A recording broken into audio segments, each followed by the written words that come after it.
Guys, দেশি কই মাছের তেল ঝোল খেতে কার না ভালো লাগে? আমার তো দারুণ লাগে। তো পুরো ভিডিওটা দেখো, আর যারা নতুন আছো অবশ্যই আমার চ্যানেলটিকে সাবস্ক্রাইব করে দিও। আর এই তেল ঝোল করার জন্য প্রথমে আমি দেখতেই পাচ্ছ এখানে 500-600 গ্রাম কই মাছ নিয়েছি। তো কই মাছগুলোকে ভালো করে কেটে ধুয়ে নিয়েছি, লবণ হলুদ মেখে দিয়েছি। আর এইখানে নিয়েছি গোটা ধনে, জিরে, আদা আর শুকনো লঙ্কা পেস্ট। আর এখানে নিয়েছি টমেটো কুচি। তো আমি প্রথমে গ্যাসের ওভেনে একটা ননস্টিকের কড়াই বসিয়ে দিয়েছি আর দিয়ে দিয়েছি কাচ্চি ঘানি সর্ষের তেল। আর এখনে আমি এই লবণ হলুদ মাখা কই মাছগুলোকে ফ্রাই করে নেব।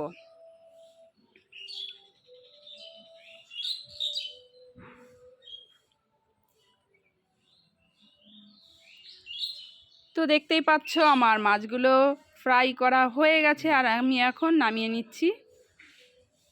তো এভাবে সব মাছগুলোকে আমি ভেজে নিয়েছি। আর এখন ওই ননস্টিকের কড়াইয়ে আরে কিছু সর্ষের তেল দিয়ে গোটা তেজপাতা আর গোটা জিরে দিয়ে দিয়েছি। আর এখন দিয়ে দেব টমেটো কুচি। তো টমেটো কুচিটা দিয়ে একটু নেড়ে চেড়ে নিচ্ছি। আর এর মধ্যে দিয়ে দেব আন্দাজ মতো লবণ। তো লবণ দিয়ে একটু নেড়ে চেড়ে আমি একটু ঢাকা দিয়ে দেব যাতে টমেটোটা ভালো করে গলে যায়। তো এইবার আমি ওই যে মশলা পেস্ট করেছিলাম এই মশলাটা আমি দিয়ে দিয়েছি আর ভালো করে এখন মশলাটাকে কষে নিচ্ছি, দেখতেই পাচ্ছ। আর এখানে যে মশলা ধোয়া জলটা ছিল এখন আমি ওই জলটা দিয়ে দিয়েছি, দিয়ে আর লবণ তো দেওয়া হয়ে গেছে, হলুদ গুঁড়ো দিয়েছি আর সামান্য একটু জল দিয়ে এখন ভালো করে কষতে আছি। দেখতেই পাচ্ছ এখন মশলার গা দিয়ে তেল ছেড়ে দিয়েছে। আর এর মধ্যে আমি দিয়ে দিচ্ছি গরম জল।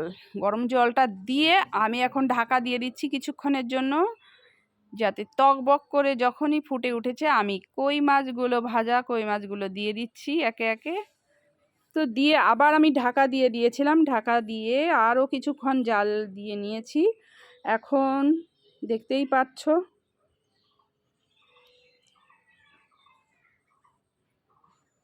তো এখন আমি কাঁচা লঙ্কা চেরা দিয়ে দিচ্ছি ওপর দিয়ে। তো কাঁচা লঙ্কা চেরা দিয়ে এখন দিয়ে দিচ্ছি ওপর দিয়ে আবার একদম সর্ষের তেল, কাঁচা সর্ষের তেল দিয়ে আর একটু নেড়ে চেড়ে এখন দেখতেই পাচ্ছ আমার প্রায় কই মাছের তেল ঝালটা হয়ে গেছে। তো এখন আমি এটাকে নামিয়ে নিচ্ছি। তো দেখতেই পাচ্ছ আজকের রেসিপিটা কেমন লাগলো অবশ্যই তোমরা লাইক করে কমেন্ট করে দিও। টাটা।